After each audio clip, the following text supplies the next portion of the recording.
आज हम बनाएंगे सरसों का साग कुकर में झटपट। और ये इतना टेस्टी बनेगा जैसा कि आप भगोने में ट्रेडिशनल तरीके से बनाते हैं। अगर आपने सरसों का साग एक बार इस तरह से बना लिया तो हर बार ऐसे ही बनाएंगे। नमस्कार, nishamudhalika.com में आपका स्वागत है।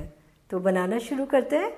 सरसों के साग को ज़्यादा स्वादिष्ट बनाने के लिए इसमें पालक, बथुआ, मेथी, सोया, आप कोई भी साग मिला सकते हैं और आप अपनी इच्छा से कोई भी साग इसमें से हटा दीजिए या मिला लीजिए।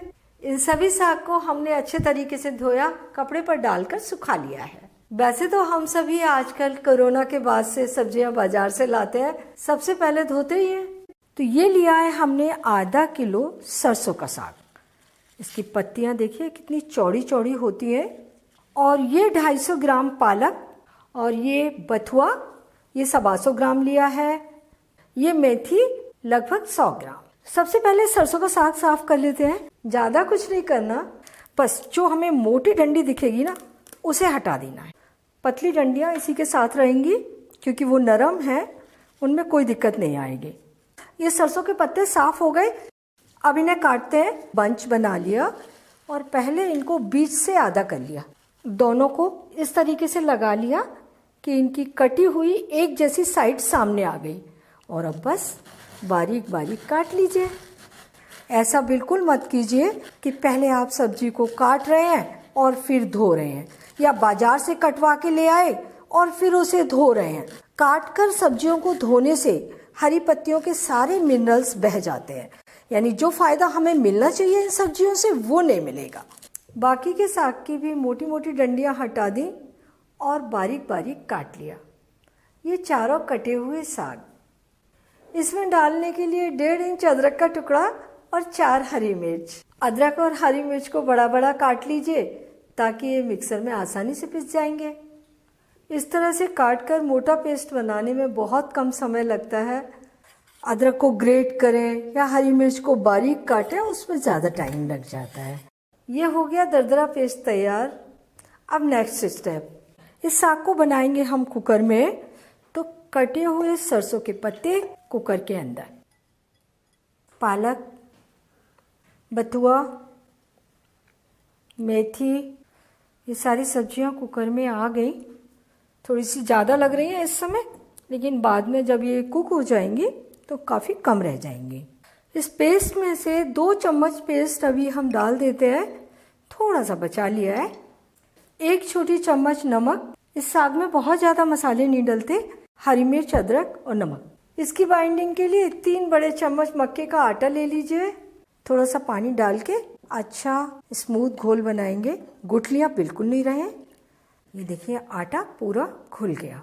थोड़ा और पानी, पतला घोल बना लेंगे। और ये घोल सब्जियों के ऊपर 1 कप पानी में मक्के का आटा घोला, और ये 1 कप पानी और। ज़रूरत पड़ेगी तो पानी बाद में डाल लेंगे। हल्का सा इसे मिक्स कर देते हैं। कुकर को बंद कीजिए और फ्लेम ऑन। इसे फुल फ्लेम पर सीटी आने तक कुक कर लेंगे। और जब सीटी आ जाएगी तो फ्लेम को धीमा करेंगे और 5 मिनट धीमी फ्लेम पर कुक होने देंगे।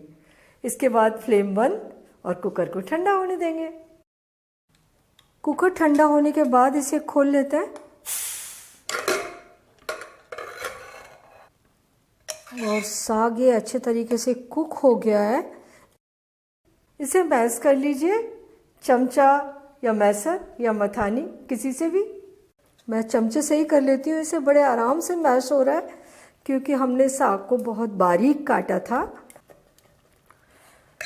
ये देखिए साग काफ़ी मैश हो गया है। और थोड़े चंक्स तो हमें साग में चाहिए ही होते हैं, एकदम मिक्सी की तरह से नहीं पीसना है इसे। पानी डालते हैं इसमें, पहले आधा कप पानी डाल लेते हैं और इसकी कंसिस्टेंसी देखते हैं।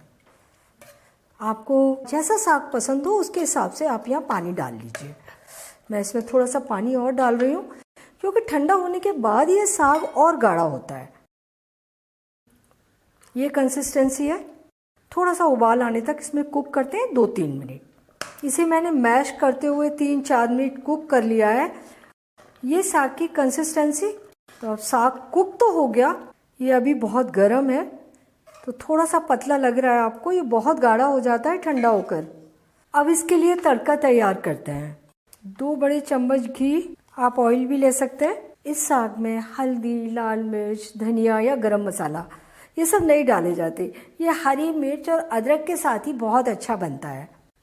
गरम घी में डालेंगे आधा छोटी चम्मच जीरा और 1/4 छोटी चम्मच हींग। इसमें हींग का बहुत अच्छा टेस्ट आता है। और ये जो अदरक हरी मिर्च का पेस्ट बचा था वो भी डाल देंगे। फ्लेम धीमी है। और ये साबुत लाल मिर्च, इनसे भी बहुत अच्छा टेस्ट आएगा। अगर आप लहसुन पसंद करते हैं तो अदरक हरी मिर्च का जो पेस्ट बनाया था उसी में आप 8-10 लहसुन की कली छीलकर डालिए और उसी के साथ पीसकर वो भी पेस्ट कर लीजिए।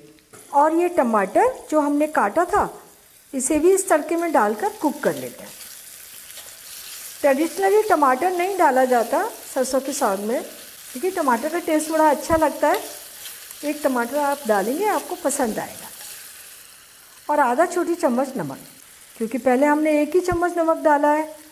टमाटर को ये फटाफट नरम कर देगा नमक, और पूरी सब्जी में बैलेंस हो जाएगा। और नमक आप अपने स्वाद के अनुसार लेंगे। और ये 1 चम्मच अदरक जूलियंस मिक्स किया। टमाटर कुक हो गए तो ये तड़का डालेंगे अब सब्जी के ऊपर और इसे सब्जी के अंदर अच्छे तरीके से मिक्स करेंगे। सरसों का साग बनकर तैयार है। ये देखने में ही कितना टेम्पटिंग लग रहा है, बहुत ज़्यादा टेस्टी बना है। इसके साथ में आप गर्मा गर्म मक्के की रोटी परोसिए, चपाती के साथ भी अच्छा लगता है, और साथ में गुड़ रख दीजिए। और इतनी सब्जी परिवार के 5-6 सदस्यों के लिए पर्याप्त है। इस साग को आप फ्रिज में रखकर 3 दिन तक एंजॉय कर सकते हैं। इसे बनाने में आपको कोई दिक्कत नहीं आएगी, लेकिन सब्जियों को पहले अच्छे तरीके से धोएं, सुखाएं, साफ करें, बारीक काटें, तब बनाएं। तो आप सरसों के साग को इस तरीके से ज़रूर बनाइए और अपने अनुभव मेरे साथ शेयर कीजिए और मुझे बताइए कि मुझे आपके लिए और क्या बनाना है। अगर मेरा चैनल अभी तक आपने सब्सक्राइब नहीं किया है तो प्लीज़ तुरंत कर लीजिए। बेल आइकन भी दबा दीजिए ताकि मेरी आने वाली रेसिपीज़ के नोटिफिकेशंस आपको मिलते रहें।